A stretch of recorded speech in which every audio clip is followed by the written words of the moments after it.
right. Hi, everybody. Hello, hello. Welcome to our show. Now, we have some very, very special guests today from Columbus, Ohio, in the U.S. Eve Tidwell, Miriam Eve Tidwell. She has a lot of hats. Eve is actually an artist. She's a painter. She has several businesses together with her husband, Jack, and she's another jack of all trades. And Jack, her husband, is helping her, Dr. Tidwell, actually. Then you also had a restaurant, a very, very well-working restaurant, and you had your own TV shows. So that's Eve. Wonderful to have you. Thank you so much for being here today. And we also have Zach Davis from Berlin. And Zach is a best-selling author. You have written 7 books, is that correct? That's correct, yeah. Yes, you actually have created a company called PeopleBuilding. You're a speaker, one of the best speakers in Germany, from what I know. I've been reading a lot. And you're also a consultant, a coach. You're a lot of different things as well. So we have both of you here today to give us fantastic advice, great input. Let's spread some positivity. And I'm very, very excited to have you both today. My name is Katja Hensel.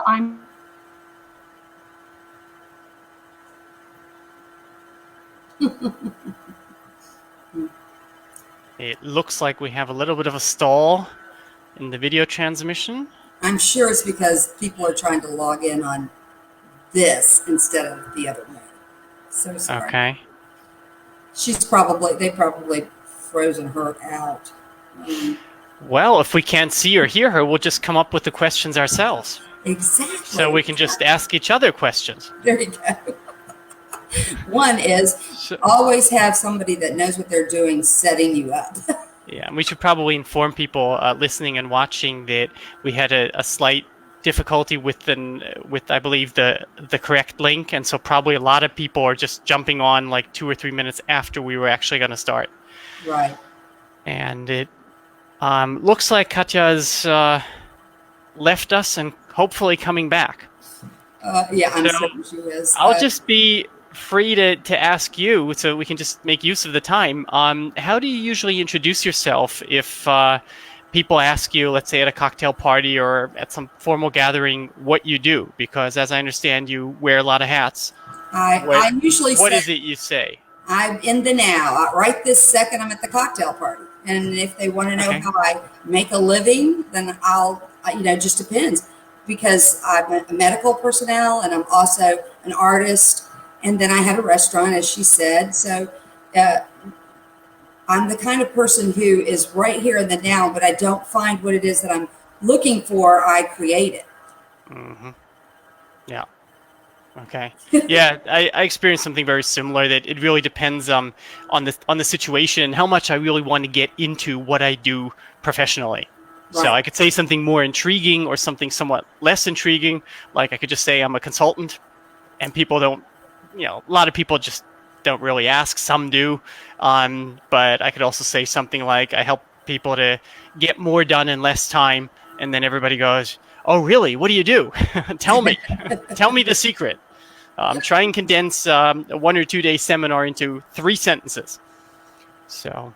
Yeah. Well, and then also if you're with somebody that you want to know what they're doing, or you know a little bit about what they're doing, I might say I'm this, but what I really want to know about is this, and that'll jump them into the conversation. Go, oh, well, that's what I do, and so then I can gather them to my needs. Right, and it's very easy, I find, to as soon as somebody shows some sort of a positive emotional reaction, to just ask a question about that area of interest for the other person, and then you don't have to do as much speaking anymore. Because I like to speak, I like to be on stage, sure, of course, otherwise I wouldn't have chosen that as a profession. On the other hand, that sort of fulfills my need to speak and to be active in communicating to other people in a proactive way, meaning me speaking. So I'm happy to listen within a lot of conversations. That's not really a strong point for me, listening. As you see, I just interrupted you. I'm terrible. But I interrupt people because I often feel like I know what they're going to say, which is often true, but not always. Or I want to get someplace from A to B in a conversation, and so we have that in common. Yeah. So, Well, if it's just the two of us, we'll probably be we'll be alternating, saying one or two sentences and then interrupting each other. Exactly. My friend and I took a extrovert and introvert class. We're both extroverts, and so I did learn about, sometimes you'll decide what you're going to do by talking out loud. So you kind of talk your way in or out of what it is you're trying to do, whereas the introverts would just sit there and maybe they think about it now, or maybe they go home and think about it. Well, there were about 14 introverts in the room, and just she and I, and we took over entertaining the whole room. We called them wine. I mean, at one point I was like, whiner, when they were going, oh, we never have a chance to speak. And then I thought to myself, the person who gets the most done is the person that people ask to do something. So, here are the people who are very quiet. They don't have to do anything. And we're like, oh, yeah, sure, throw it in. Right. Do you like to cook? Do I like to what? Cook? I love to eat. So you crashed, right? Yeah. I have the wonderful situation that my wife cooks very, very well and spends a lot of time in the kitchen preparing meals for the other 6 of us in the household. The 2 of us have 5 kids. Mm-hmm. And the question that people usually have when I tell them I have 5 kids is, all with the same woman or wife? Yeah. I said, yes, really. It's not patchwork, 2 of hers, 3 of mine, or something like that. No, all 5 the same. And then we often get asked, and if you go on vacation, do you take all of the kids? I'm like, yeah, we're a family. We go on trips together, very few exceptions. So, hey, look, our host, we just decided that we're going to ask, if you're not here, Katja, we would just take over and just ask each other questions. I absolutely love it. I apologize. We crashed for a minute. I don't know why. I'm sure it's because people were logging in. Yeah, we know whose fault that is. Yeah, so take full responsibility. Did you hear what we're talking about? So that you... No. We just chatted a little bit about... Okay. You can just take over. Doesn't matter. No. Go ahead. Tell me. So you were just chatting, getting to know each other, I guess. Right. Okay, we tried to not cover anything that you would probably want to ask us, so that answers wouldn't be redundant. But if you ask the same question, we'll just come up with a different answer. Okay, perfect. I love this really, because this is what life is all about, no? About improvising and just, problem solving as we go. Life and live is about, both. Yeah. Exactly. So, once again, it's wonderful to have you here. Also, Miriam and also Zach, thank you so much for being here today to inspire people, because both of you inspire me very, very much by what you do, what you've done with your lives. I mean, you have, as you just said, 5 children, same wife. You travel together and you travel a lot. You like to travel a lot. You me, Eve, and Jack have 6 kids together, right? I mean, you're like a patchwork family, a blended family. So, you're such an inspiration to the world, I find, for having done so many different things as well. Eve, I would actually like to start asking you a question, and that is, you have so many hats, so many different businesses you've had in your lifetime. I mean, what makes you tick?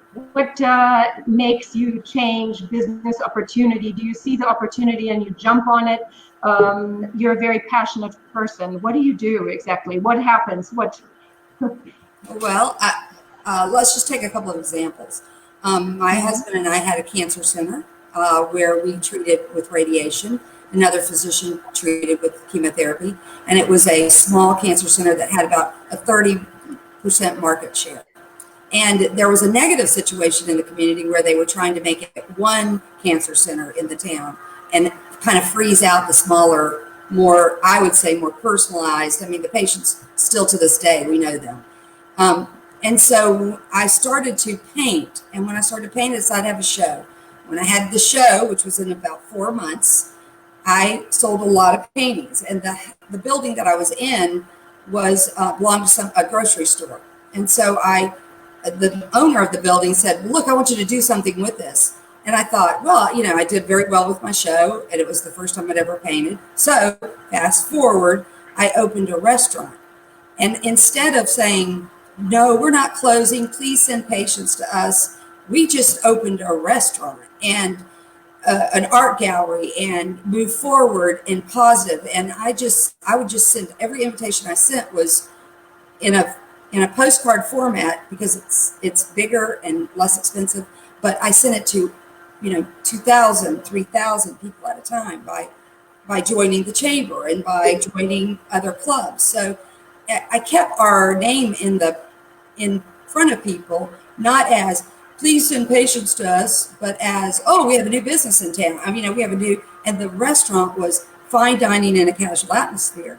That way we had the best chefs and we served delicious, interesting, different food, but you could come in your jeans. And the other thing that I think is important when you have any business is to be prepared for change.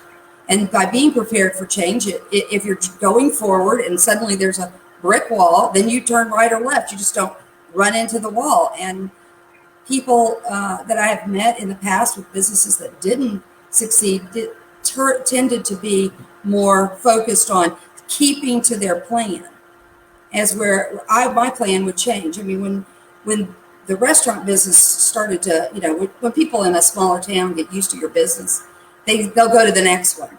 So it only took about 4 weeks for me to realize that I don't want to wait around for them to come to me. I turned my business into a party place where you rented the space. Then I knew exactly how many people were going to eat. And then I went after all the drug reps, the people who were trying to sell their drugs to the doctors. I would say, hey, do a dash and dine, where the doctor would order the food for their family, and then the drug rep would, while we're bagging the food, the drug rep would have 15 minutes with that doctor, and like just that doctor.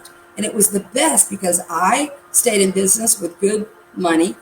The drug reps had a good opportunity, and the doctors got to go home with this delicious meal for their whole family and stay home and eat with their family. So you combined business, piling and moving and maneuvering, and that's how I did it. It sounds like you always look for new business ideas and how to make things work together. I love that. Thank you. Zach, I was actually going to ask you, you lived in the States until you were 3, I believe, and then you came to Germany, but you did go study and you did your master's in the United States. Is that correct? No, actually, all of my schooling was in Germany. I've only been back to the States as a tourist since the age of 3. Oh, okay. So I got my degree, my diploma. I studied business administration at the University of Cologne. So all of my schooling, all my formal schooling, was in Germany, and basically my life since I turned 3, roughly. You can't hear any accent. Well, thanks. I try to keep it up. Did you become a coach in the U.S. or not? Or did I read this wrong? I didn't get that. Did I become what? A coach, like a coach? No, not at all.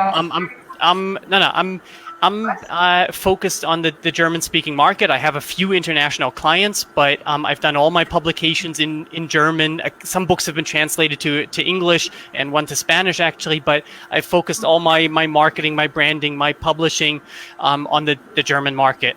And also, speaking of markets, I'm totally boring compared to Eve, just being focused in one area, and that is personal effectiveness and helping individuals, executives, entrepreneurs, individual employees to become more effective. Yeah, but the greatest part about that is it doesn't matter what field anyone else is in, you still have the same plans that help them. Basically, yes, that's true. Everybody, or most people, would like to believe that they're that the challenges they have in their industry or in their position are very unique and are higher than other people's or larger than other people's challenges. But I believe the truth to be that there are a lot of commonalities. I'd say 90% of the strategies behind it, if you look one level deeper, are the same, and because the challenges are very, very similar. But you need to give everybody the feeling that their industry and their responsibility is particularly demanding, which subjectively it is. I respect that. Zach, and what makes you, Zach, be Zach as a professional? Who is Zach Davis? Like, what are your core values that have made you be so successful as a coach and as a speaker? Well, it's always difficult to say positive things about yourself because it kind of sounds weird. But you asked me, so I'll give you an answer. So I think what I'm pretty good at is identifying strategies that work. I'm not a big believer in theories, time management theories, etc. But I look at the challenges. I try and see who has solutions, things that actually work, and I'm pretty good at identifying strategies and communicating them in a usable and elegant way. And that makes people be receptive and want to implement the strategies because they realize that they actually help. Yeah, thank you. Yeah, that's great. Now, Eve, I actually wanted to ask you, when you start a new business, what values are there for you that are important? Like for me, it is when I start a new project, I actually have to have a laser focus and a lot of clarity. I need to have my project laid out very, very clearly. I need to know my vision and my mission very, very clearly. What is it for you when you have a new project that you're tackling? Yesterday, you were actually telling me when you actually clean out your nightstand that Jack knows, okay, Eve is about to tackle a new project. What is it? It's kind of funny that way because when I'm thinking about what is, I either go to Walmart, wander around because it's so cluttered, it somehow makes me a little clearer.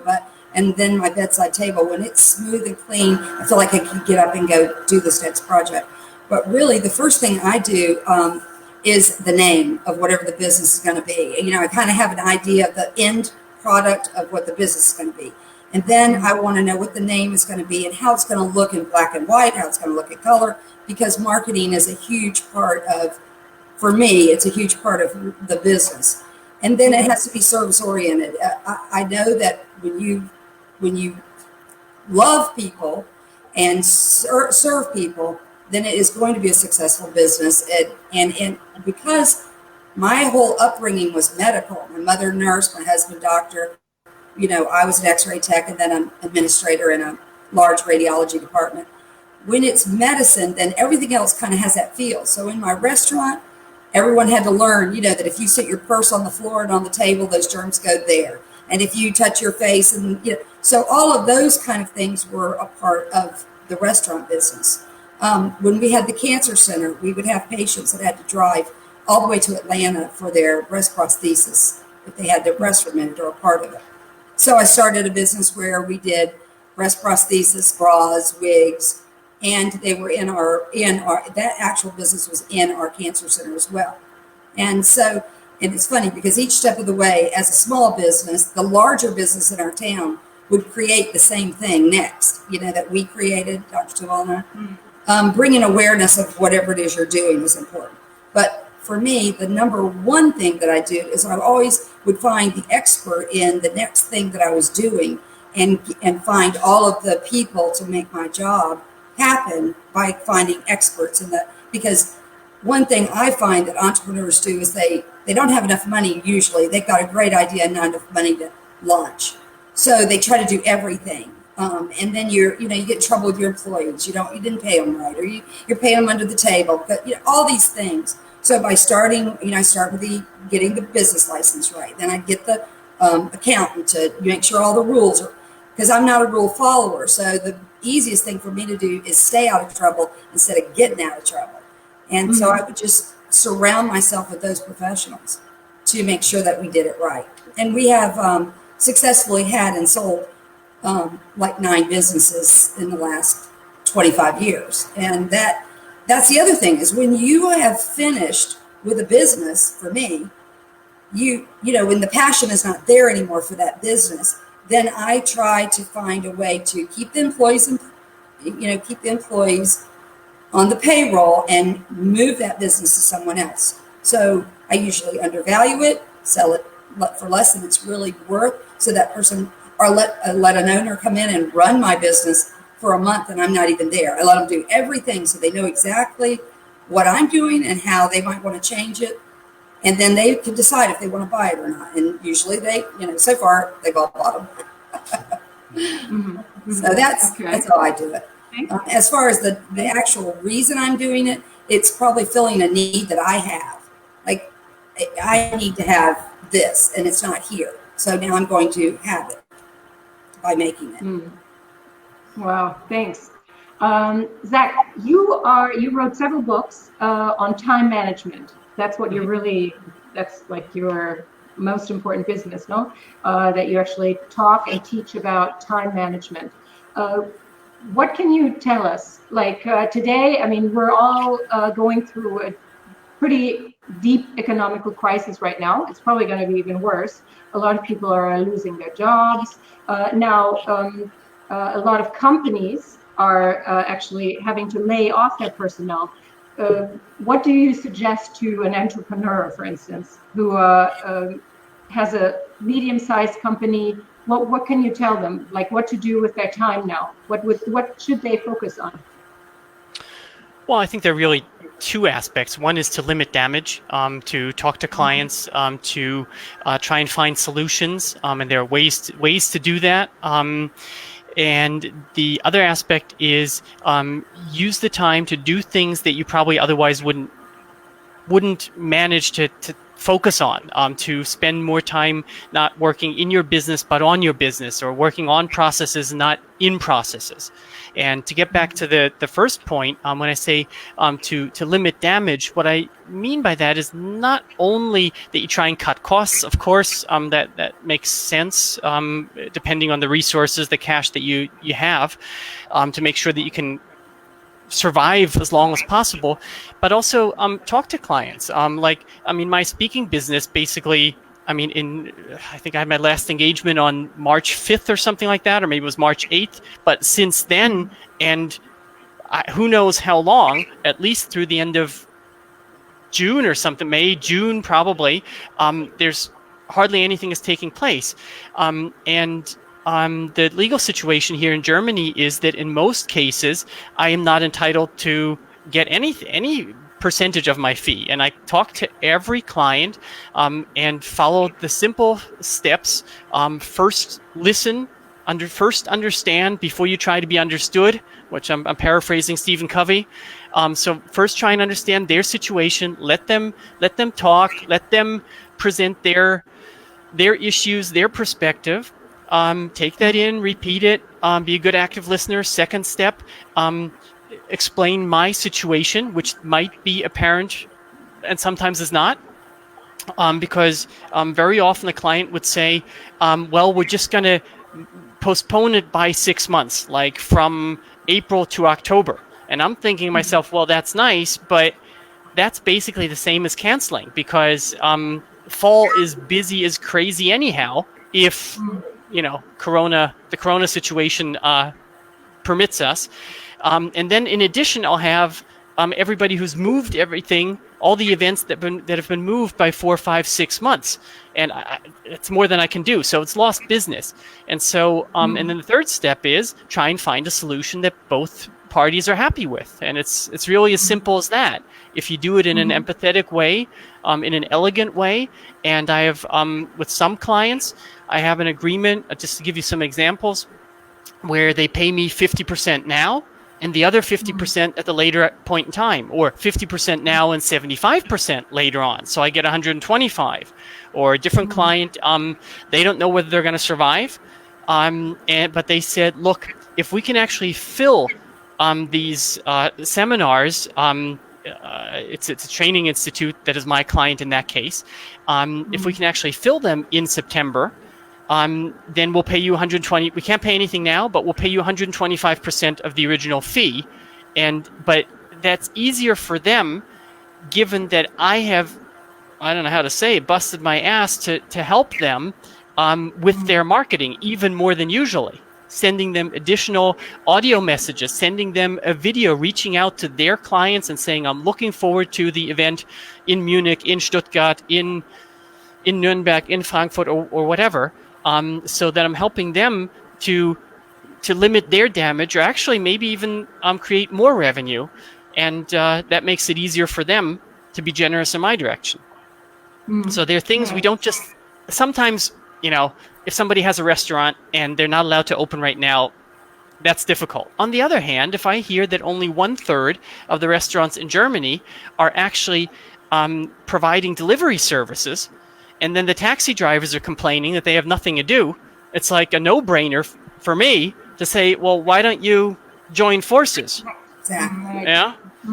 Yeah. So whether that will be just as profitable is a different question, but there are often solutions or ways to mitigate the damage by finding other ways of providing the same service, a similar service, by talking to clients, by finding agreements, by finding new opportunities. It's easier said than done, I realize, but usually there are ways to create something and to mitigate the damage. Do you think that a lot of offices will just shut down, or they will actually look for smaller spaces, and a lot of people will be working from home in the future?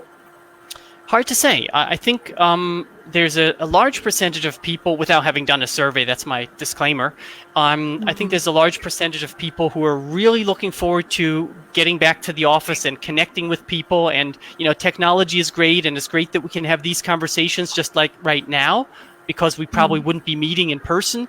But there's such a longing within a lot of people to really see each other again in person. And but I've also heard some business owners saying, look, I don't even know whether I want everybody to come back all the time. I'm thinking about a business owner. He has, I don't know, something like 200 employees or something. And he said, look, I mean, if people only come to the office 3 days a week instead of 5, I can cut back on office space. That's going to save me a lot of money. Yeah, that's what I was Why not? wondering. And one of the good things, I'm not saying this crisis is a good thing. I don't find that the whole thing is positive. But having said that, there are positive aspects. We're finding out in which situations a virtual meeting is a good substitute, and in which situations it is not. Yeah, I mean, I know for a fact that a lot of people are going online now, and what they used to do, face to face, they're now doing online, and it works quite well. I mean, Zoom and other platforms are booming right now. Now, like banks. Now I have to be careful to not be too critical of banks, because I have clients in that sector as well. But I mean, they're being forced to go digital right now, and it could have taken them another 10 years to get processes more efficient. And I mean, so often when I have some bank issue, they tell me, well, just stop by. And I said, look, we just moved a few hundred miles away from one place to another. I can't just stop by, and why should I? For a 10-minute meeting, it's going to cost me an hour and a half to just, even if I was in the area, get in the car, parking, have the meeting. It's much easier to do it online now. Totally senseless. Yeah. And then there are other situations where, like with a first conversation with a potential client, where it can be very, very useful to be able to look each other in the eye without a screen between. Yeah, I can see that. Thank you. Eve, I have a question for you. I mean, you have a very, very well-working business right now that is a weight loss center, correct? So, don't go by the fact that I'm filling this whole screen either. No, you're perfect. You're perfectly aligned. No, you just have to go further back. Then it's I'm trying. There, that's better. Oh wait, you're yes. No, I can see you just fine. So weight loss is still something that is going well, no? Because I mean, people are trying to be more healthy and find better nutrition and take care of themselves and so on, even or especially in times of crisis. But what can you actually say to people who are not doing so well, like businesses that are on their knees right now due to the crisis? I know, especially in the States, a lot of people are being laid off these days, correct? Right. Yes. So what could you suggest to those people who are now frozen? They're not moving because they're kind of waiting to see what happens. Would you suggest for them to just wait it out, or would you actually suggest to maybe go ahead and act upon it and maybe pull some idea out of their hat and start something? Because in America, I think it's still much easier than in other countries to start a new business idea and to become an entrepreneur.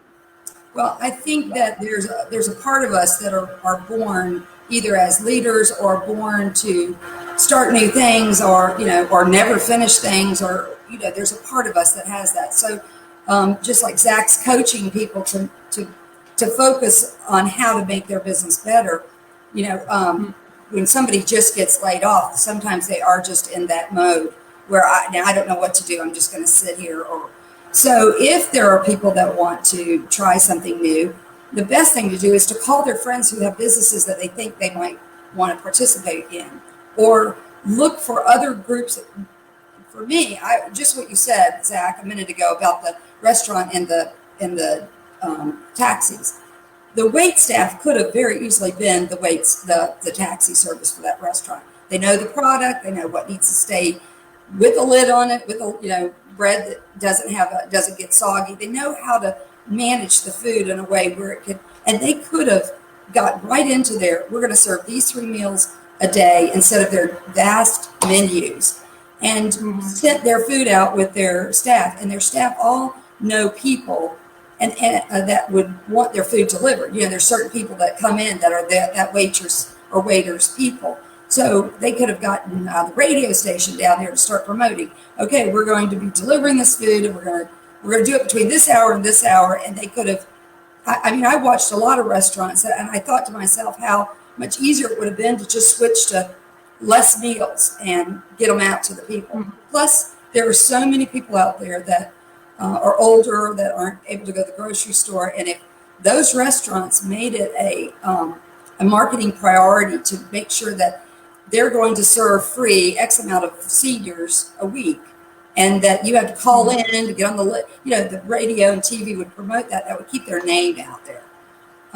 But joining forces is another thing that I was thinking too, that if you're a service person, say nails, hair, massage, in Georgia, we opened that up first. It was just kind of interesting that was in phase 2 of most of the other states, the actual hands-on people. But those people could get together and say, okay, I don't have any money to pay my electric bill, but I'm going to come over and do, you 5 people's nails, and you go cut these people's hair, and when they pay you cash, let's split it up. Or, in a way where you could do some bartering with with the people that aren't working for cash, and then the people who are having cash could hand that over to the other people so bills could be paid. And in America, you've probably seen that we've got a lot of money flowing out. If you're a small business owner and you made less than $100,000, you were able to get a loan, like $35,000 that could be used for payroll and your rent and that kind of thing. That's huge. That's huge for a small business with a small profit margin. And so that business could actually use some of that cash to help another business that might bring customers to them. So 2 businesses could join together so that it could, not like get in the same building, but you go take this to this person for me, and I'll pay your staff to do that so that I can stay in business. There are lots of ways to keep moving after the initial, when you're just frozen, you're in shock. How am I going to do this? But not everybody is programmed in their earlier years to branch out and go do something. No, that's Yeah, true. and at the same time, I'm surprised how paralyzed. I'm surprised and I'm not surprised how paralyzed some entrepreneurs are. I would consider entrepreneurs to be more proactive on average than than other people. Now, otherwise they wouldn't be entrepreneurs in most cases. Doesn't mean that non-entrepreneurs are not proactive. Now, let's take the restaurant example. Now, I realize that only a small percentage of people listening here happens to be an owner of a restaurant, but I'm using this example because a lot of restaurant owners are going, I can't do anything. I'm not allowed to open. I just have to sit here and wait.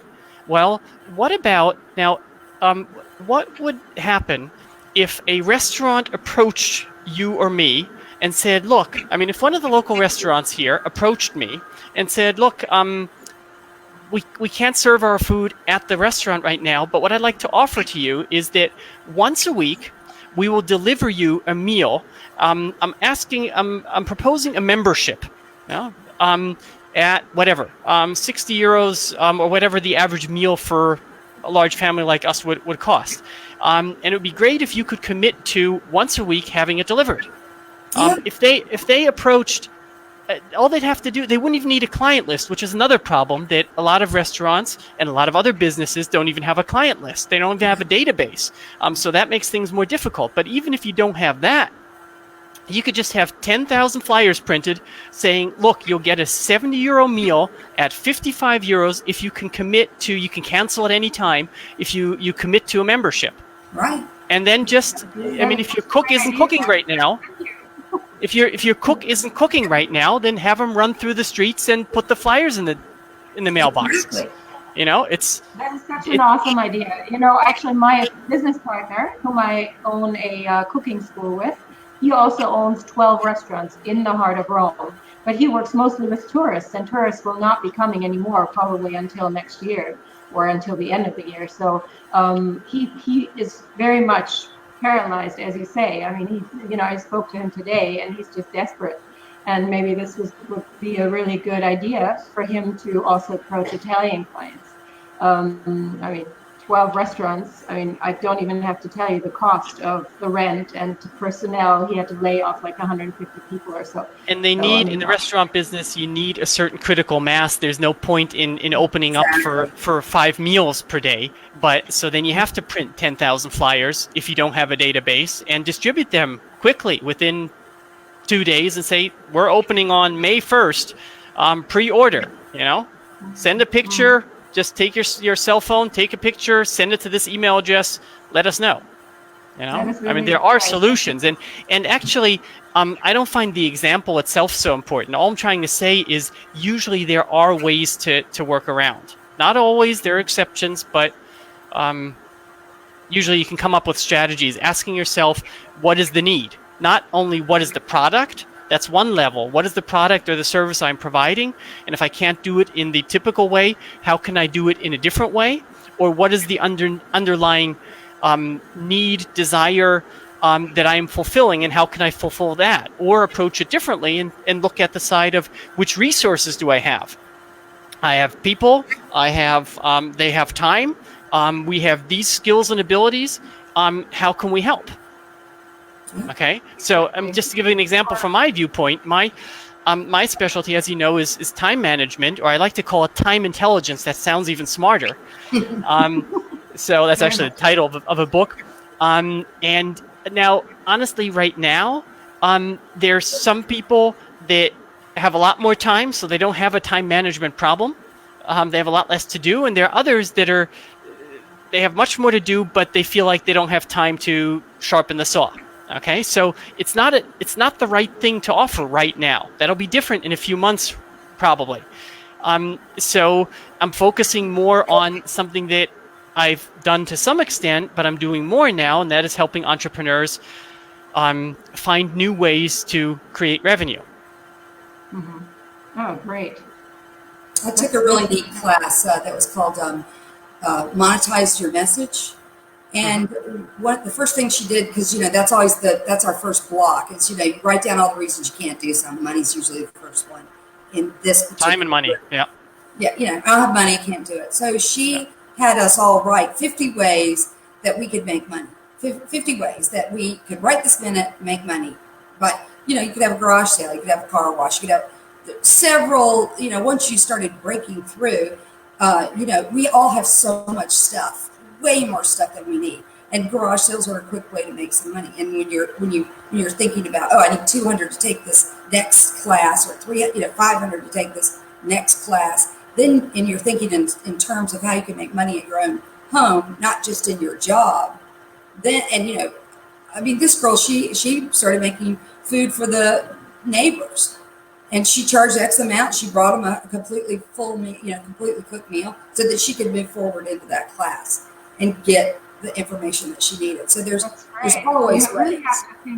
You really have to think out of the box, no? Yes. But I believe that a lot of people and entrepreneurs as well, they work on too many tasks at the same time, and then it's proven that then you don't get anything done. Right. You have to tackle 1 or 2 projects at a time, and then you actually are getting somewhere and getting something out of it, I believe. Is that so, Zach? Yeah. I think so. Yeah, I mean, I'm dealing with distractions, and eliminating distractions is always a big topic that I talk to people, individual clients, and in seminars and speeches. And it's probably right now, again, I haven't conducted a survey, but it's probably worse than ever. People are at home. There's things popping up all over the place. There's nobody watching them usually. There's no colleague. There's no boss. So distractions are worse than ever. And what I would like to challenge people to do is to very simply distinguish between productive time and, let's call the other one, stuff time.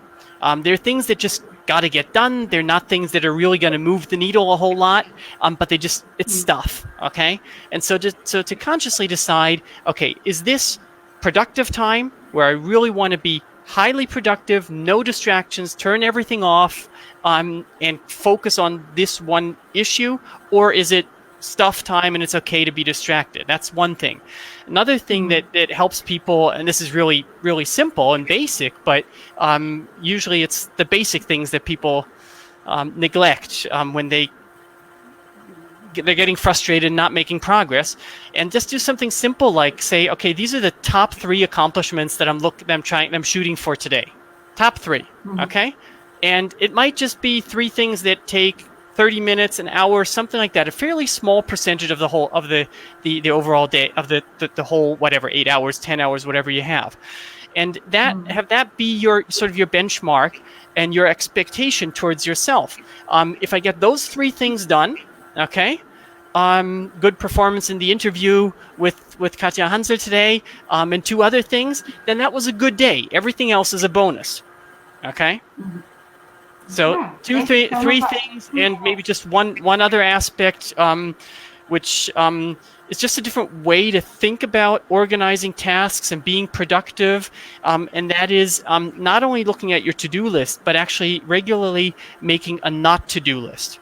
That means defining things that you will not do at all anymore, or just spend less time on, or delegate, or conduct at a later point in time. So it doesn't have to be every day, but like minimum once a month, ask yourself, what is costing me too much time? Because it's easy to say, I'm going to focus on XYZ a lot more in future, but the necessary prerequisite for that is to spend less time on something else. By eliminating, by pushing it off into the future, by delegating it, by spending less time. Great advice. Thank you so much, Zach. Eve, I actually have always invested a lot of time in my own development, let's say. And I know you have too. You have actually been taking a lot of courses to improve, to grow, and so on. I believe that we're living in a time that is extraordinary, and it is a huge opportunity. I keep saying this, but I can't stop saying it, because I hear friends who say, I'm so bored at home, and it's such an awful time, it's terrible. And I say, no, not at all. Use this time wisely. It's an amazing time to do something that you've never done before. So how important do you think self-growth and your own personal education is? Like the investment that you're making in yourself, how important is that? Well, I think, of course, it's important for you to be happy, and your way of growing, I just think you have to design your life in a way where you're not in a class just because, you know, I just have to say this. I think that the classroom or that type of growth isn't always necessary. Sometimes it's just going and actually relaxing and enjoying your time when there's downtime. And because we're in such a rat race all the time, I mean, I'll usually have 3 or 4 paintings going at once so that I don't overpaint one, because when I get into the painting mode, I know I'm going to overpaint. But so I just spread them out so I can move from painting to painting to painting.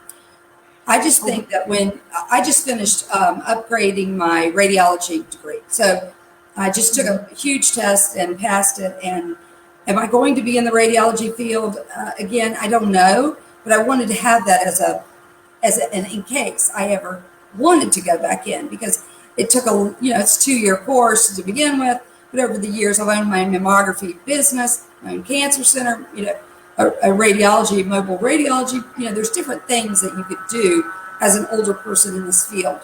But what I also wanted to say, I think you'd asked that if somebody was not, like their field is down right now, what is something that would they change fields, or what field do I think would be a field that would be secure in the future? And of course, medicine is always going to be. And a phlebotomist is a person who draws blood, run some lab tests, but not many. But it's a 3 to 6 month course, and it is something that every hospital needs. And it would be an easy thing from the high schooler to the older person. And it's almost all done online. You just do a little bit of your practicum in a hospital.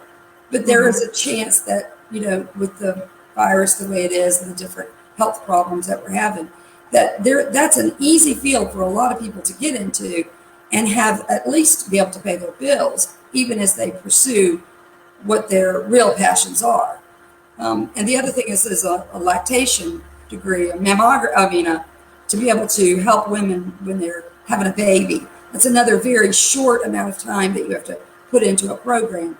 It's usually it's at a junior college, but again, it's a field that if you're a service-oriented person, then it would be easy to get into to have as a background. I am so happy with everything that I've ever done school-wise, but if I got into something that I immediately, it didn't hold my attention, I did not mind leaving it. I'm not a person who thinks that if you don't finish something, it's a failure.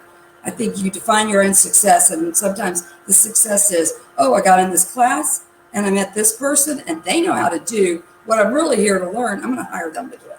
And I'm going to go do something else because it's something that you need, and if it's something that you're finding is hard or you're not paying attention to, you're not excited about learning it, then I don't recommend that you do. I recommend that you watch another hour of TV and relax a little bit and then come back for the next step, because the relaxation's got to be built into that time management thing as well. Fun, mind erasing kind of things too, I believe.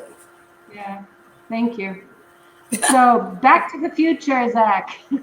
We've all watched this movie, and I think it would be fabulous if you could just fast forward and kind of see what fields will be the fields that one needs to be in to survive, to make money, to strive, to just have fun in, and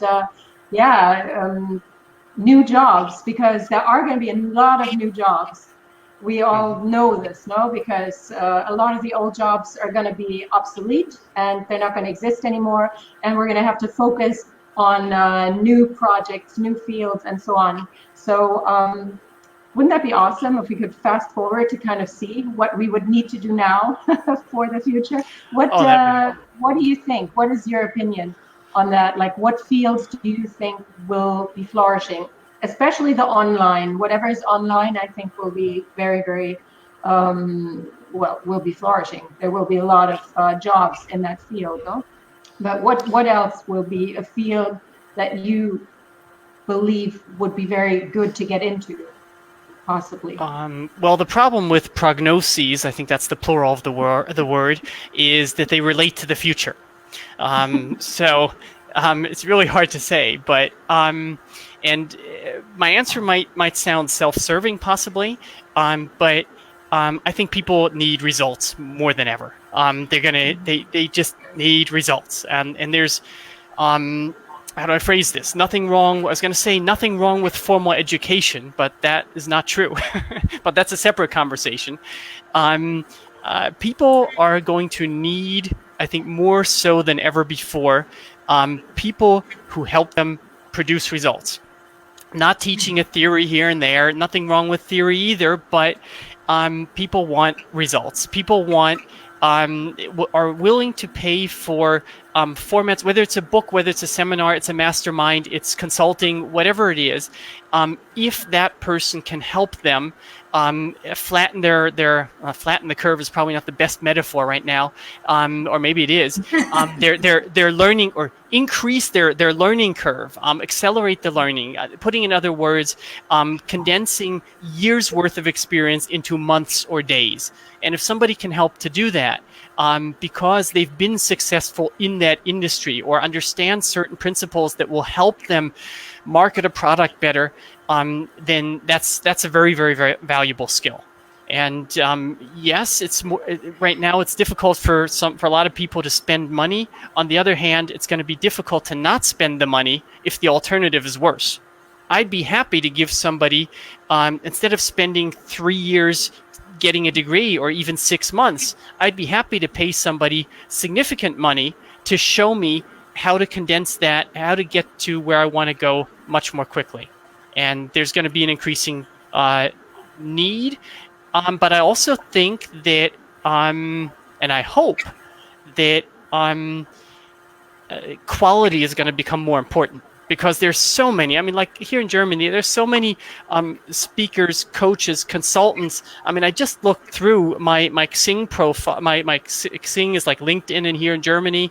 My Xing profile, my LinkedIn profile, my Facebook friends, and it might not be representative, but it's like half the people there are single entrepreneur, entrepreneurs, one person business, and they're all coaches, trainers, speakers, and that's great. But not all of them are really good. I don't mean to. You need real result coaches to actually. Exactly. Yeah. Exactly. And so I'm hoping that I'm hoping that the expectation towards quality and helping people get results is gonna increase. Mm-hmm, mm-hmm. Yeah. Which is good for people who are providing that and able to market it as well, and not so good for people who are not really helpful. Right. Hi, Jack. Looks like we're. He said it out. Now. So thank you for this. This is very important. Hi, Jack. Yeah, somebody's got to make money. Go. And I told my kids not to come into the office. Yeah. Well, we don't have any rules here. Yeah, she's like. Okay. No, but what you're talking about, Zach, is kind of like a blueprint that, we as coaches, as professionals, need sort of like a blueprint that will work for different businesses that you can apply to find the right solution for whatever business we're talking about. Yeah, I like that. Yeah, and it's great for people and organizations who can really deliver quality and help people attain results, reach their goals, I just think things are going to change, and a lot of the for lack of a better word, bullshit is hopefully going to go away, and people are going to expect results, and as I said, I'm happy to. I don't have the time to not have somebody, or the money, or the nerves, to not have somebody show me certain paths and show me certain shortcuts. And another aspect that I think is worth exploring is there's one strategy when you want to reach a goal is to do what Eve just said, is look at people, especially when you're getting into a business, who have traveled the path already. And you have to be careful to listen to the right people, okay? and listen to people who are actually successful in that area. That's one strategy, but there's also another way of looking at things, and that is to take strategies from one industry that work well there and transfer them to a different industry. That's what I tell people, entrepreneurs, when I coach them all the time. I say, look, you're in real estate or whatever the industry may be. They go to the real estate conventions. That's fine. That's good in terms of modeling best practice and getting very specific knowledge on that industry. But spend a significant amount of your time working with other entrepreneurs who are just as successful in a different industry, and look at what you can transfer, because that's when breakthroughs usually happen. Perhaps also to look for a mentor. No? A mentor is always a good person to have by your side who can give you advice, someone who has been in business for longer than you. Right. It could be somebody you pay. It could also be a mastermind group that you organize yourself. I find it very helpful if there's somebody there as a moderator, making sure that you're productive, you're on track, that new thoughts are entered in the conversation, who delivers the structure. But it doesn't even have to be. It could just be a group of 5 people, nobody paying each other, no one of which paying the others. Yeah.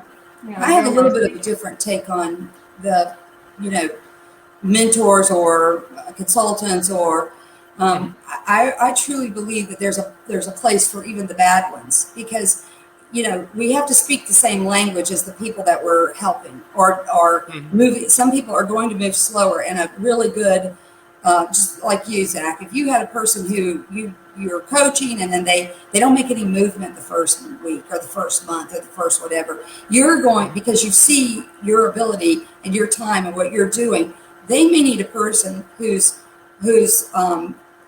structure is a longer time frame, where they can really work it out, think about it. That's how I knew. I went to the coaching classes and got, passed all that stuff and was going to be a coach. And the very first client that I had, which I dearly loved, was a person who I saw what she could do. And I was trying to put her in that spot because I wanted her to move at the speed I move in. And she could not. It was not ready. So when I first started to charge, I'd charge, you pay this much at the beginning of the month, and every time you complete one of your goals, I'll give you your money back. Because I could see that person was just wanted to have friendship, really, instead of change their life. So, if you just want to spend time and pay me money, okay. But if you're going to actually going to change, then I'll give you your money back. And you could see quickly that they weren't. And that wasn't the right field for me, because I was frustrated all the time, because you're not supposed to tell them what to do. But, in my mind, I could see what they should be doing and would start pushing them in that direction, then they might not even be ready to do it. So it was just better for me to put a mirror up and push myself and, be my own coach. And the coaching. I think that's always the case, Eve. It always is the case that, if you have a client, the client needs to be ready, or whatever person is looking for a new endeavor, like a new project. They need to be willing to put the extra work in and to go the extra mile above all. Because if you have a project and then you're not doing anything to make it work and to make it function, then it's pretty useless. I always say, write down exactly what you don't want to do. I'll be a little bit provocative on this and say, you said that the client has to be ready. I totally agree. And my provocative statement is, the more they pay, the more ready they are. But see, that isn't always the case, because people who are not doing something to earn more money, they might just have money. It doesn't matter to them. When I did have a lot of money, I would sign up for something and pay the money. And then if I was 1/2 a second into it and decided I didn't want to do it, I would move on and not worry about the money. So the first thing to do is decide what success is for you. Is it money?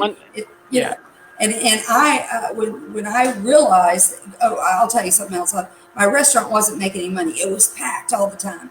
And so a group of Chamber of Commerce men that were all businessmen, they all came in and had lunch one day. And they were a free service. It's called SCORE in our town, in our country. And they came in and had lunch, didn't make an appointment with me or anything, and kind of hung around them. the lunch was over. I went and sat down. Then they go, come sit down. And they said, now look, we just priced this sandwich and this drink and this, whatever whatever it was, and the cost of cleaning this linen tablecloth and this and the waiter, and I paid my waiters $10 an hour because I was in the healthcare field. I didn't know about the restaurant field and how they make their own money different. I learned so much after I got into the business. But these guys sat down and said, all right, here's the deal. You got to change all this or you're going out of business. And I decided to change my business rather than not do all those things. I raised the prices on the food and I made it a set menu, and I made, so I changed things because, yes, if I wanted to be just like all these other businesses, all these other restaurants in town, I would have a vinyl plastic tablecloth and, it wouldn't be a special event. But the other thing I did was I stopped serving lunch because they were coming in and getting a special event place for the cost of a lunch. And, I fixed it so you had to come to dinner to get it. And I made a lot more money that way. But I had to change. But I didn't change my thought process because it was never about the money. It was about the experience. And the point I was trying to make was not that money is the only motivator. No, I know. But I'd like to give two very, very simplistic examples. I just spent about $2,500 on a program, and I was thinking about, well, should I do it or not? Not having very much money coming in, but given the fact that it was a fairly significant amount of money, I'm going to make sure that I'm going to get the most out of that program. It's a positive motivator. And my experience is very along with something that Russell Brunson, I'm not sure whether you're familiar with him, the founder of ClickFunnels, said in an interview a few months ago. He said, and I'm not quoting verbatim, but the point behind it is more relevant than the exact quote. And he said that his high-end courses, a very high percentage of people get good results. And he's had friends and family in there for free. And he said it's been like 20 over the years by now, and not one of them got a business off the ground. Right. And that doesn't say anything about people in his family being less able, but they're simply less invested. Somebody forking out significant money has a much higher likelihood of making sure they're going to get a result for their investment of money and, of course, time. That goes for other investments as well, also time. Neither one of you are old enough probably to know to have ever gone to EST. You might know about it, but you may not have gone to it. It's a 60-hour training that took place between the 70s and the 80s, and it was that you're the god of your universe. You create everything that happens to you. When you die, everything that you're personally involved in is gone. So you create everything. You create your life along that lines. And it makes you take responsibility for everything, including getting in a car and driving. And Bob Proctor is have you ever heard of Bob Proctor? He is a motivational, he's fabulous. And he's as close to that S training that I had when I was in my 20s. He's out of Canada, and the experience, he's 80 and he still travels, to 80 or 90 countries a year to present his programs. It's something that you or anyone that's watching could look up. And it is a life changer for anyone who gets stuck. It teaches you how to change your paradigm. And, when we sold the cancer center, and that had been not only a place where we were completely nourished in every level, spiritually, financially, seeing people get well and working with the people that didn't make it. When that was closing, I was in a deep stop funk. I didn't know what I was going to do next. It wasn't about money, but I went there and realized that that cancer center had been my stopping point too, because it provided me with so many things. I didn't really try to branch out to get to more. So when someone is really happy in their lives and they tend to stop growing, if that makes any sense to you. So you're still growing, but in a different way, I believe. When you're happy, yes, you're blossoming. That's what you do, when you live a happy life. I guess when it was coming to an end, I had lost my ability to jump to the next thing or move to the next thing, or I just didn't quite know how to do it or what direction to go in. And when I took that class, it reignited me to creating something. So I just want to say that. Thank you. Zach, I have one question still for you. Travel, I mean, you love to travel with your family. You travel a lot. Travel will be out of the question for a few months now, especially not when people go to the beaches in California and all over the country. Everyone's out and about while we're locked up here. I'm just jealous. That's what I am. So what do you think is going to happen? Is travel going to be totally exclusive? Is it going to change? Is the traveler's mentality going to change? How are things going to evolve? Because some people say that cruise ships will be traveling again next year in April. Airplanes may be flying again, maybe in October or December. I mean, it's a dramatic preview for whoever works in the travel industry or in the service industry. What do you think, as someone who travels a lot himself? Yeah, I mean, I travel a lot for business. We usually go on vacation 3 or 4 times a year with the family, and a lot of it is international. Well, there are a lot of people saying that.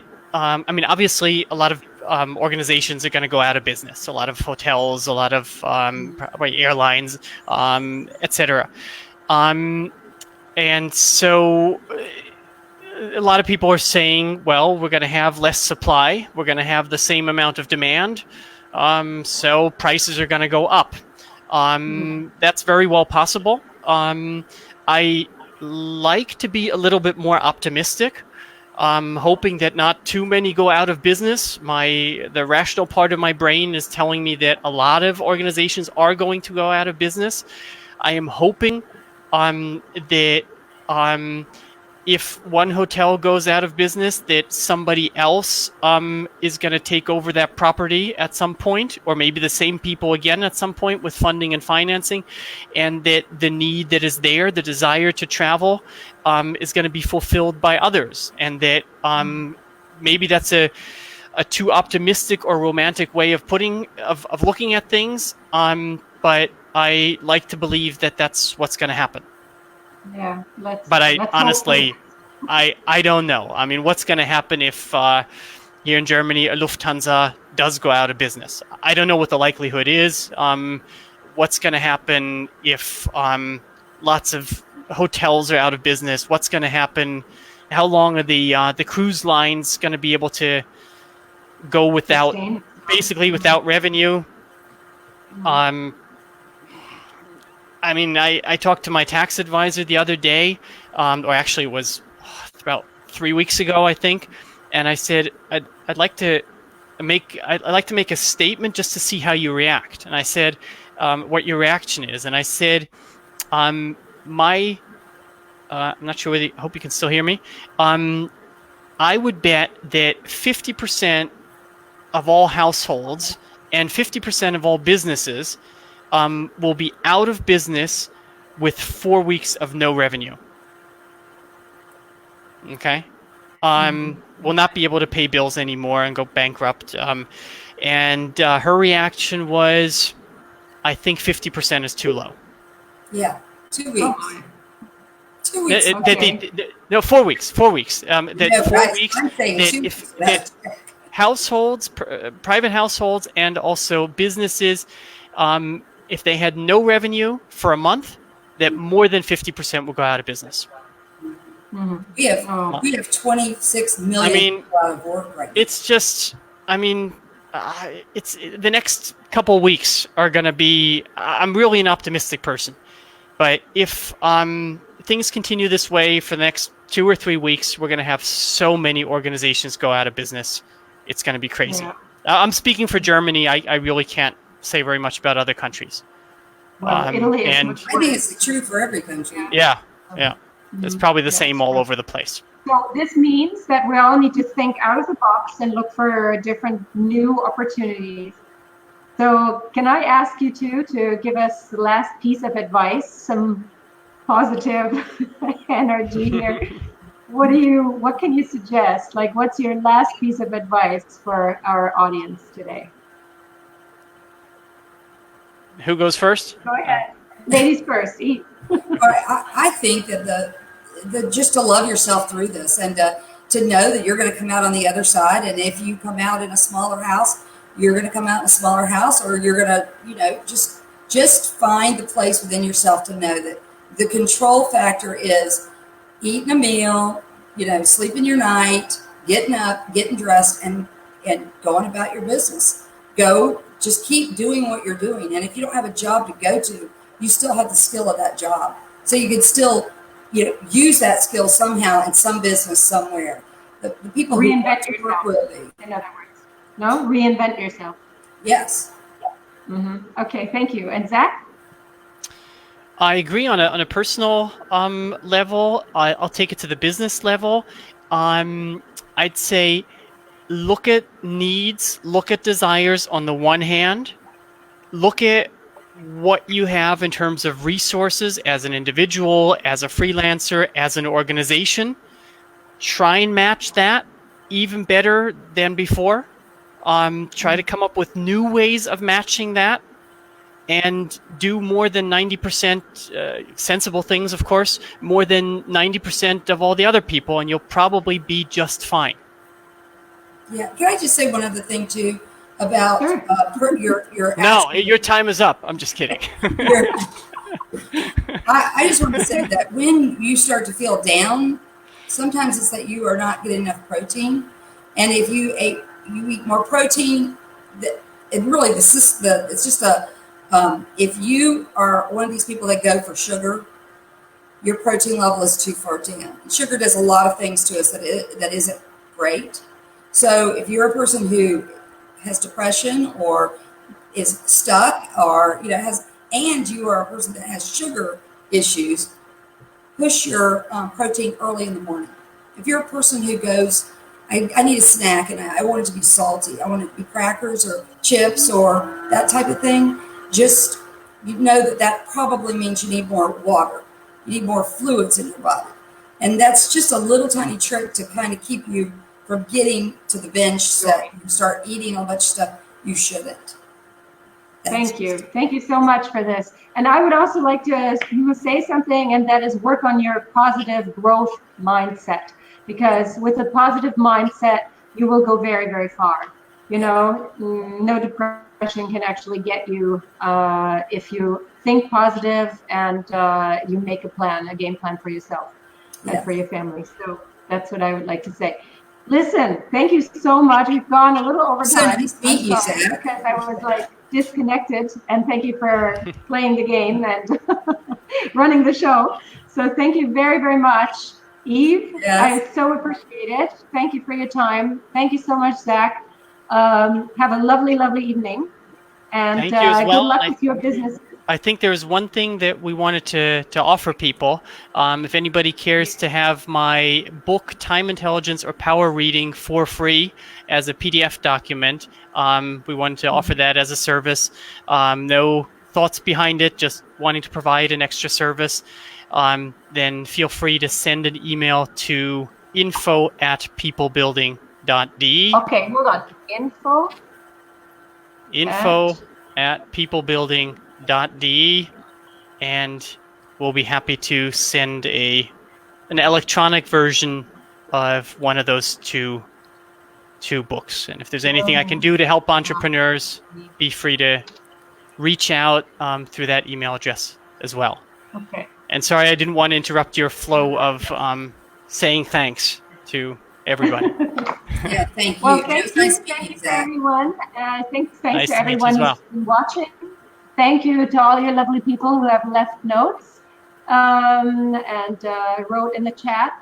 And thanks so very much to the two of you. I really appreciate it. Have a lovely evening and day. Thank you. Okay. Bye. Thank you. Thank you. Bye-bye. Okay, bye-bye. Thanks a lot. Bye.